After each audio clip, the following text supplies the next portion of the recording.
Aïcha l'entrée de Ibnou Palmarin a lu bawoo jan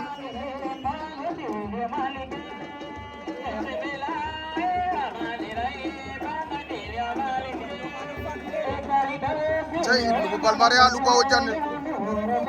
ale kari kase wambarna gaño ce ñoxo nduro ko jambo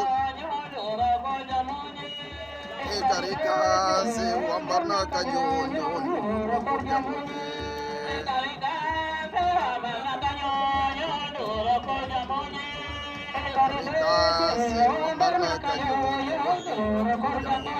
nena la ñi ñoo des ci raw gàddu yi waaw waaw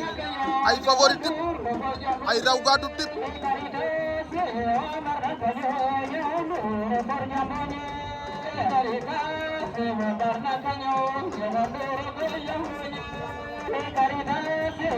cey lamb ak na mo lambo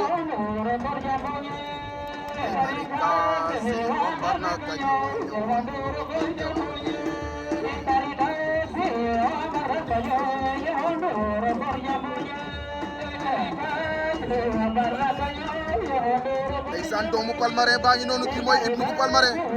te yëgal waaw waaw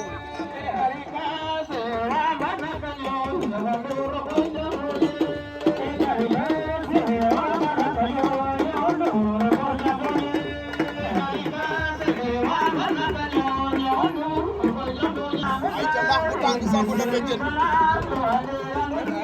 laaxu tàng Asantini Sara sambu da bejen ay te wirdu ay Asantini Sara ndeysaan Asantini Sara su kaw jan l'enfant chéri de Marloj ndeysaan Tini Sara inoon doomu Marloj baa ngi noonu Asantini Sara tey Tini Sara ndeysaan di bëggee waa Marloj su ma nee Marloj sama xel day dem ci yaa ayu siyaar naa la waaw waaw ci siyaar sama rakk munuk sar ndeysaan waa kër gi yëpp siyaar naa leen di bëggee sama doom day Modou Mbagnick wala Modou Pastore